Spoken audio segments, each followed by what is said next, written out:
Na minha mensagem de hoje, tem por tema a dor da remoção. Remover algo ou tirar algo de nossa vida que nos oferece algum benefício é muito desafiador. E todas as vezes que a vida, que Deus se predispõe a agir na nossa vida,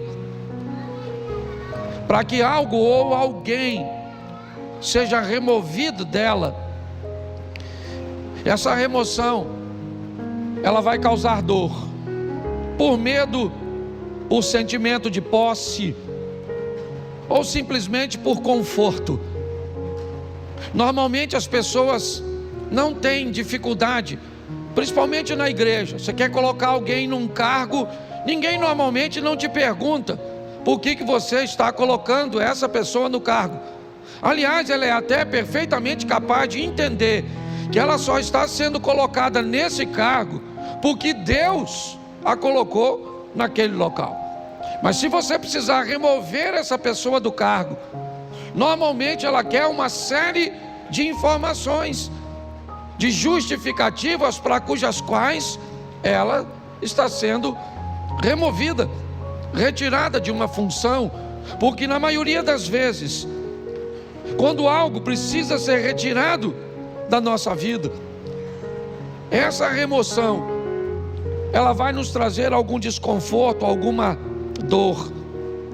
Porém, nós precisamos entender que depois que sai da nossa vida aquilo que tem que sair, só então estaremos prontos para avançar para a próxima fase. Quando nós somos capazes de entender isso, fica mais suave, menos doloroso ver pessoas partirem, ver empregos ficarem para trás, ver situações cujas quais achávamos vantajosas, expressivas e significativas partirem. Às vezes sequer elas ficam por muito tempo, porque não é o nosso destino, é apenas uma fase da nossa vida. A Bíblia inúmeras vezes nos dá exemplos sobre isso. Quando nós vemos a história da mulher de Ló, o que ela tem? Ela tem um apego àquilo que está ficando para trás. Ela está sendo arrancada, removida de sua casa, de seus pertences. Ela só está saindo basicamente com a roupa do corpo. Então a dor dessa remoção, o apego àquilo que ela está deixando para trás, faz com que ela olhe para trás, mesmo diante de uma ordenança de cuja qual ela não deveria fazer isso, ela faz desobedecendo, e sabe o que acontece? Ela não tem mais futuro, ela é paralisada por aquilo. Aquela é uma situação que a paralisa. Mas pastor, muitas vezes nós precisamos retornar, precisamos dar uma olhada, sim, mas não precisa ser num looping onde você retorna onde estava. O movimento pode parecer o mesmo. Nós podemos fazer isso numa espiral, onde você volta ao mesmo lugar que estava antes, só não é na mesma altura. Volta, mas você sabe quando um avião pequeno, ele precisa decolar num ambiente montanhoso, você sabe o motivo pelo qual o avião do grupo Mamonas Assassinas colidiu com a Serra da Cantareira? Porque ele não tinha força suficiente para decolar como um jato. Não havia nele potência o suficiente para alcançar uma altura. O piloto deveria ter decolado utilizando um sistema de espiral. Decolaria mais baixo, então retornaria e ganharia altura para que conseguisse transpor aquele obstáculo, aquela serra. Quando a vida vai tirar algumas coisas de nós, e ela precisa tirar, e é isso que eu vou te mostrar em 3 exemplos, nós precisamos estar preparados para lidar com essa dor da perda, da separação, com a remoção, né, de algo ou de alguém que precisa ser retirado da nossa vida, porque senão nós não vamos transicionar de fase. Há quanto tempo você não muda de fase na sua vida? Há quanto tempo coisas ruins não acontecem, mas também não acontecem coisas boas? Quando você vive num dinamismo, é lógico que nem sempre coisas boas vão acontecer. A dinâmica da vida traz consigo coisas ruins, mas coisas boas também acontecem. E nós vamos vivendo e crescendo, evoluindo. Mas se nós não soubermos lidar com essa situação, nós vamos ter problemas. O primeiro texto que eu quero usar é um exemplo disso num milagre. Segundo livro dos Reis, capítulo 4, verso de número 4. Põe para mim na tela, por favor. Segundo livro dos Reis, capítulo 4, verso 4. Depois entra em casa, fecha a porta atrás de você e dos seus filhos, e derrame o azeite em todas aquelas vasilhas, e ponha à parte as que forem ficando cheias. Preste atenção na exposição desse milagre, no que a Bíblia está narrando. O milagre está acontecendo, mas todas as vezes que uma botija de azeite se enche, o que esta mulher tem que fazer é retirar essa botija, colocar uma outra no lugar e colocar essa botija para trás. Então, enquanto essa está enchendo, assim que essa enche, ela remove essa e coloca essa para que se encha. Me parece que a visão é basicamente a mesma. Aconteceu, está tudo certo. E agora, o que eu faço? O que aconteceu agora é passado. Eu tenho que voltar para o ambiente onde as coisas acontecem, e não utilizar o verbo no passado.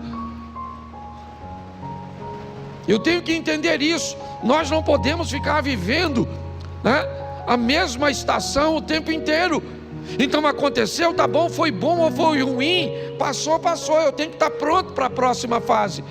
Quando não lidamos muito bem com isso, nós podemos ter sérios problemas.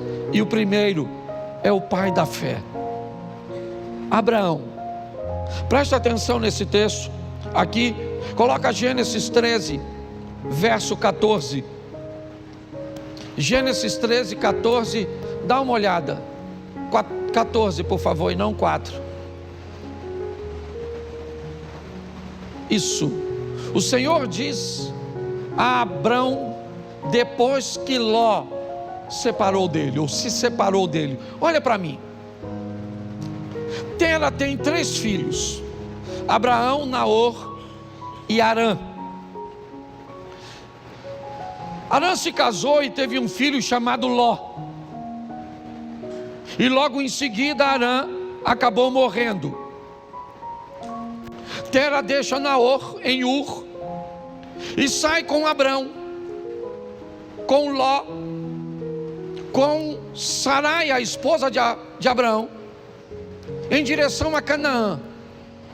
Mas eles fazem uma parada em Harã e permanecem ali um tempo. Ali, o pai de Abraão, Tera, acaba morrendo. O que Abraão tem agora é apenas seu sobrinho Ló. É apenas o sobrinho. Ele não está mais em Ur. Não. O texto é claro. Todos os restantes, né, as pessoas restantes, acabam ficando em Ur. O único que está caminhando com Abraão é Ló. Quando Deus aparece a Abraão e diz: Abraão, sai da sua terra e da sua parentela, ele não está em Ur, ele está em Harã. Note bem, a terra dele não era Harã, a terra era Ur. Mas Deus está dizendo para ele: se ele está ali naquele momento, aquela terra é a terra dele. Deus está dizendo para ele: ó, essa terra onde você está vivendo, ela é sua no momento. Ela é o lugar que você está. Ele já saiu, é verdade, de Ur. Seu destino era Canaã, mas seu pai parou em Harã, por motivo cujos quais eu desconheço, e acabou morrendo ali. E o que sobra para Abrão? Sobra Ló.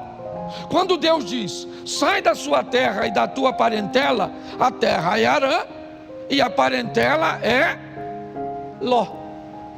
Apenas um parente. E apenas uma solicitação de remoção que Abraão me parece que tem dificuldade de fazer. Por quê? Porque Ló era órfão, provavelmente. Porque a terra cuja qual ele está agora não é Ur, não é um ambiente de Ló, talvez. Mas o grande problema é a orientação e a ordem que Deus está dando a Abraão: deixa, está na hora de Ló sair de sua vida, porque só tinha ele, então não tinha outro. Note que é apenas uma coisa, e apenas uma pessoa, mas olha o estrago, o atraso, o prejuízo que desobedecer uma orientação do Altíssimo pode trazer para a trajetória de uma vida. Por que Abraão provavelmente tem medo, insegurança de deixar Ló para trás? Porque se ele deixa Ló, o argumento dele vai se solidificar em Eliezer, o Damasceno. Já que ele não pode ter filho, pelo menos que ele deixe sua herança para um sobrinho que ele o adotou. Pelo menos é alguém de seu sangue. E parece que Abraão está preso nisso. Na hora de remover Ló é muito doloroso. Por quê? Porque ele é a minha segurança no que diz respeito ao futuro. Se não for ele, como é que vai ser? Pois é. Às vezes, quando Deus quer remover algumas coisas cujas quais somos apegados demais, sem ela não veríamos uma saída. O que eu vou fazer? Como é que vai ser? É a única coisa que eu tenho, é a única corda que eu tenho para me segurar. E Abraão leva Ló com ele. Ele não consegue se apartar de Ló. E eu confesso a vocês que fora a sensação de ver seu sobrinho enriquecer, Ló não traz mais nenhuma alegria para a vida e ministério de Abraão.